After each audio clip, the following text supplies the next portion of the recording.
Bonjour à toutes, bonjour à tous, et bienvenue dans Le français, c'est facile avec Adrien. Alors, je viens de remarquer, je viens de tilter que Pékin Express avait repris. Je sais pas si vous connaissez Pékin Express, je vais vous expliquer en 2 mots. C'est une émission de télévision donc qui s'appelle Pékin Express, où vous avez des binômes. Donc des binômes, c'est 2 personnes. Donc un duo, 2 personnes, vous en avez plusieurs binômes, plusieurs duos, qui en fait vont partir là cette année c'est en Afrique, donc ils vont traverser 4 ou 5 pays d'Afrique, et à chaque fois c'est une course, c'est-à-dire qu'il faut arriver à une ville, à un endroit, le plus rapidement possible, en faisant du stop, mais sans argent. Ils n'ont que 1 € par jour pour se déplacer et se nourrir. D'ailleurs, ils ne peuvent pas payer pour se déplacer. Et dans cette course, vous avez des épreuves d'adresse, des épreuves de logique, des épreuves de mémoire, etc., etc. Et j'adore cette émission. Cette émission, c'est la 20e saison cette année. Ça fait 20 ans, ou peut-être un peu moins, parce qu'il y a des années où il y avait 2 émissions, donc peut-être 15 ou 16 ans que cette émission existe, et j'adore cette émission. Pourquoi ça s'appelle Pékin Express? Parce que la première émission, les candidats sont partis de la Tour Eiffel à Paris, et ils devaient rejoindre Pékin en Chine, donc avec 1 € par jour et par personne. Je ne sais pas de quel pays est originaire cette émission. Faudrait que je me renseigne d'ailleurs, mais je sais que ça existe dans différents pays du monde. Il y a beaucoup de chaînes de télévision maintenant qui proposent cette série aux gens pour la regarder. Il y a beaucoup de producteurs qui produisent la série. D'ailleurs, c'est pas une série, c'est une émission, hein. Et franchement, moi j'adorerais faire cette émission. Ça ou koh, c'est une autre émission différente d'aventure, mais personnellement, ce serait un rêve de faire Pékin Express. Si vous ne connaissez pas, regardez, vous allez pouvoir écouter du français de la vie de tous les jours. Il y a des Français principalement qui participent, mais de temps en temps, il y a des Belges, il y a des Suisses. En tout cas, ce sont des francophones. Des francophones, ce sont des personnes qui parlent français. Vraiment, très bonne émission pour moi. Pékin Express sur M6. D'ailleurs, vous apprenez le français dans quel but? C'est pour voyager, comme dans Pékin Express? Ou c'est pour pouvoir voir des films en français? Ou alors lire des livres? Lire des grands classiques de français? Pourquoi vous apprenez le français? C'est important d'avoir un objectif dans l'apprentissage d'une langue. Si vous n'avez pas d'objectif et que vous apprenez la langue juste parce que vous trouvez ça beau ou juste comme passe-temps, vous allez vous démotiver au fur et à mesure du temps. Je vais vous parler de moi, de mon expérience personnelle vis-à-vis des langues. Donc je parle évidemment français, c'est ma langue maternelle. Mais à l'école, j'ai appris l'anglais et un peu l'espagnol. Mais je n'étais pas très doué. Je ne parlais pas très bien anglais parce qu'on apprenait l'anglais d'une façon scolaire. On apprenait l'anglais avec des bouquins et ça ne m'intéressait pas beaucoup. Idem pour l'espagnol, j'étais très mauvais à l'école en espagnol. C'était compliqué et ça ne m'intéressait pas. J'ai découvert l'amour des langues et l'amour des alphabets, des sigles, des façons de parler, des expressions, etc., etc. Plus tard, j'ai appris ça, je devais être pendant mes études, où j'ai découvert cet amour des langues, d'abord de l'anglais, parce que je voulais regarder des films et des séries en anglais et pas en français. Aujourd'hui, j'essaie de regarder, quand je suis tout seul évidemment, le maximum, d'ailleurs tout le temps, des séries en anglais ou en version originale. Si je repasse en langue française, pour moi, c'est impossible à regarder. Le doublage est mauvais, ça sonne faux. Désolé pour ceux qui font du doublage, mais ça marche pas. En anglais, en VO, VO c'est version originale. Donc avec les voix des acteurs, ça c'est extraordinaire. Donc ça c'était pour l'anglais. Et après, j'ai lu des mangas en anglais. Parce que sur internet, il sort d'abord les chapitres en anglais, puis en français. Donc pour connaître l'histoire, pour connaître la trame du manga, je voulais pouvoir lire en anglais. Donc j'ai commencé à lire en anglais des mangas, des bandes dessinées, regarder des films, regarder des séries, écouter des podcasts.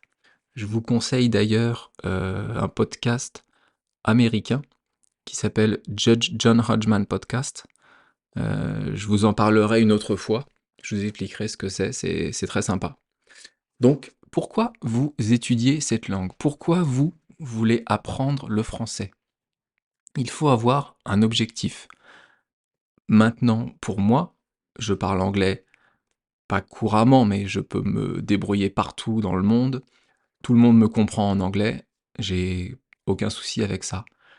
Aujourd'hui, ça fait 2 ans bientôt que j'apprends le japonais et je veux apprendre le japonais pour pouvoir voyager au Japon, discuter avec la population japonaise et lire des mangas en japonais.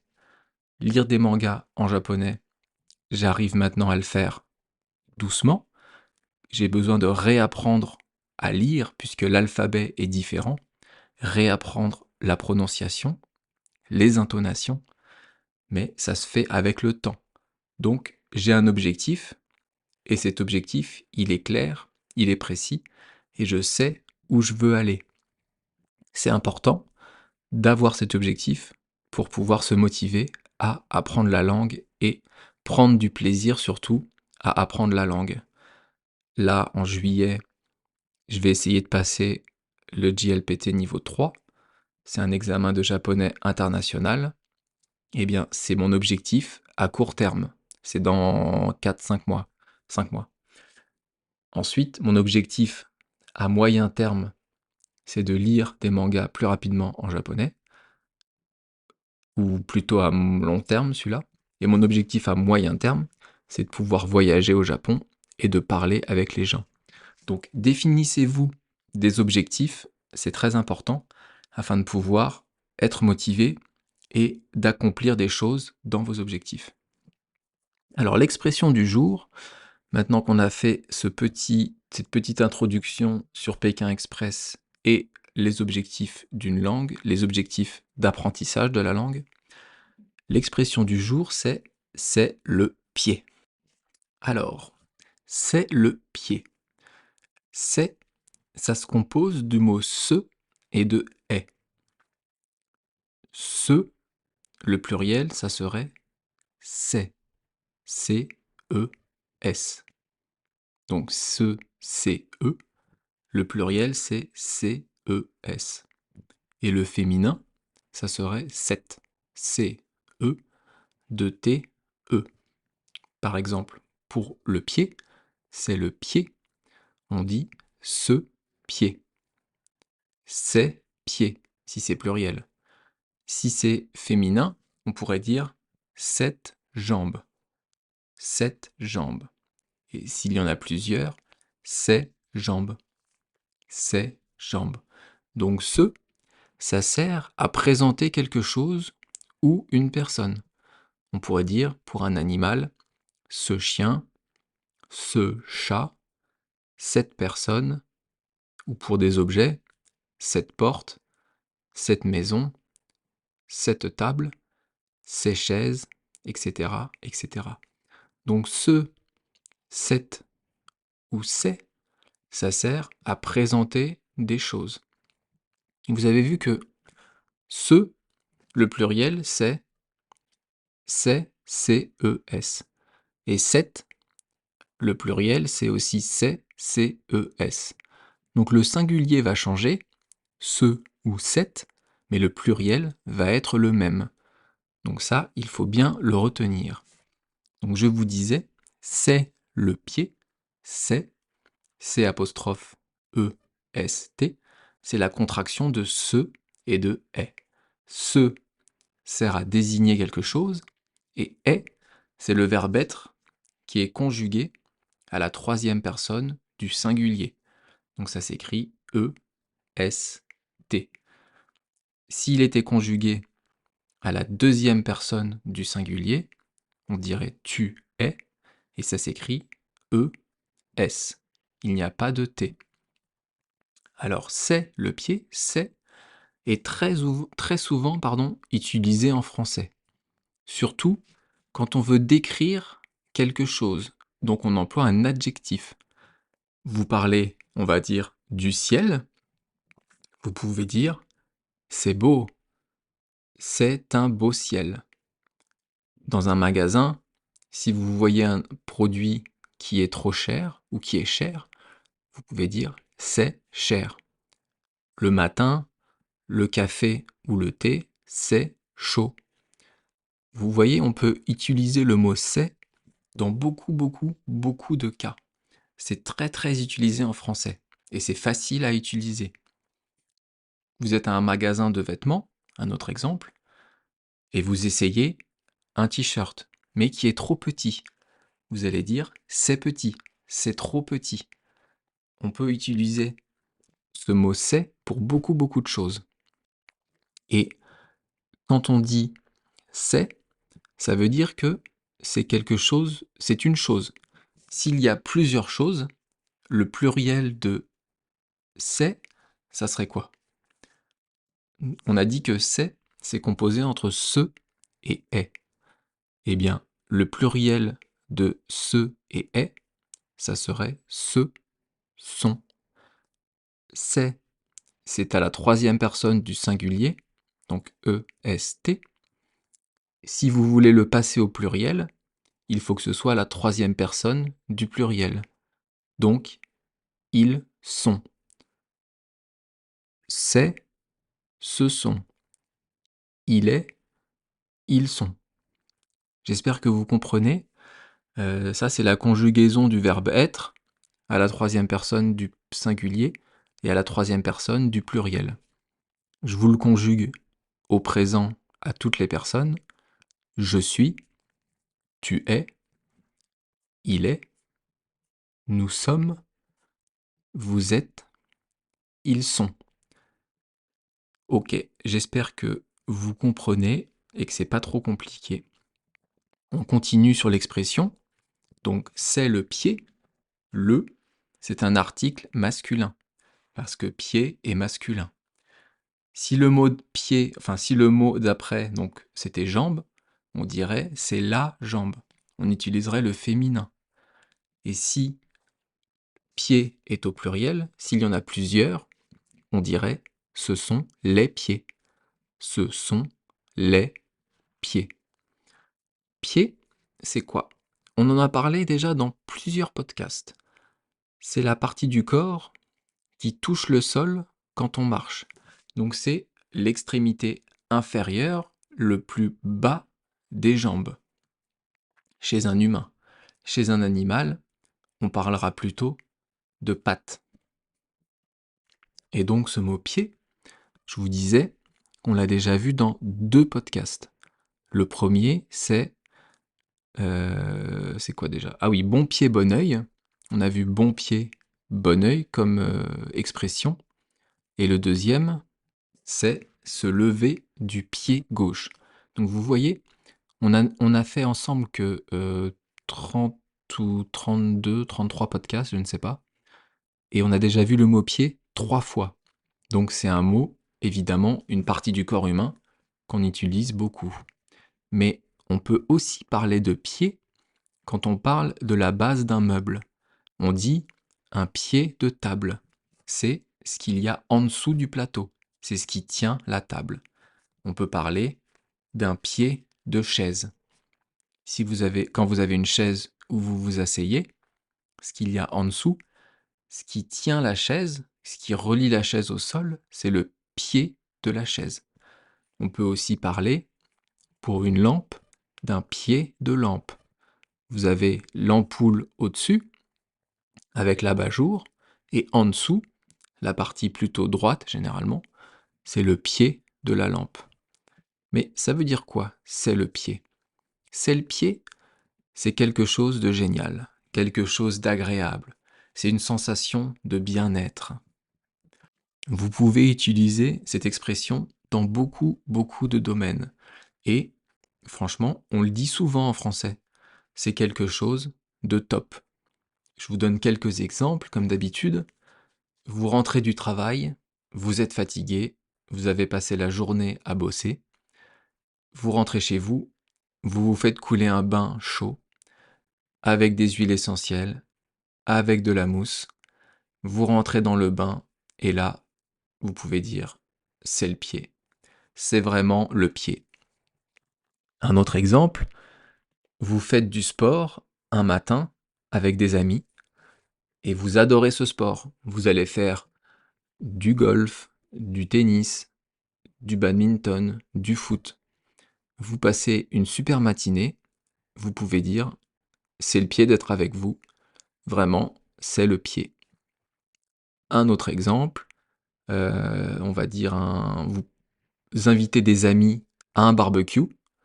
Il y a des enfants, il y a une piscine, il fait beau, il fait chaud, c'est le mois de juin, c'est le week-end, c'est le bonheur. Vous pouvez dire c'est le pied.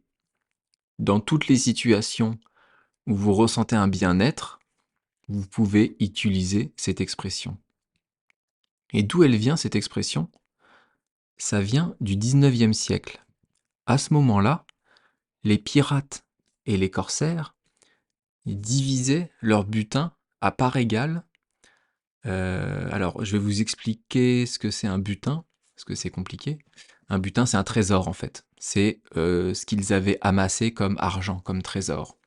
Donc, les pirates et les corsaires divisaient ce trésor à parts égales en prenant comme mesure le pied. C'était à environ 33 centimètres. Donc, la notion de trésor, de plaisir, était associée au pied qui était pris comme mesure. On dit d'ailleurs une autre expression qui s'en rapproche, c'est prendre son pied. On dit ça plutôt quand on a du plaisir sexuel.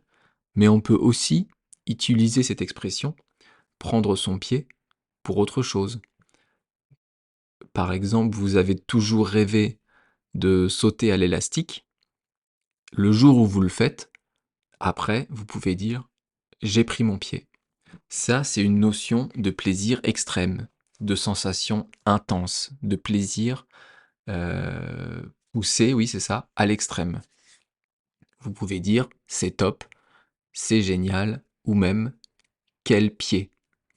Donc c'est le pied, prendre son pied et quel pied, c'est trois expressions que vous pouvez associer à une sensation de plaisir.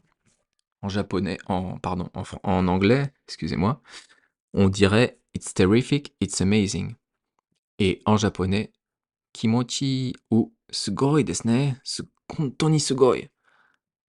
J'espère que vous avez saisi, je pense que c'était assez clair et que les explications de grammaire n'ont pas été trop compliquées. As always, if you have any questions, if you think this lesson is too difficult or too easy, feel free to tell me. 日本語はどうでしたか？今日のレッスンはどう思いましたか？ YouTube か Instagram で教えてください。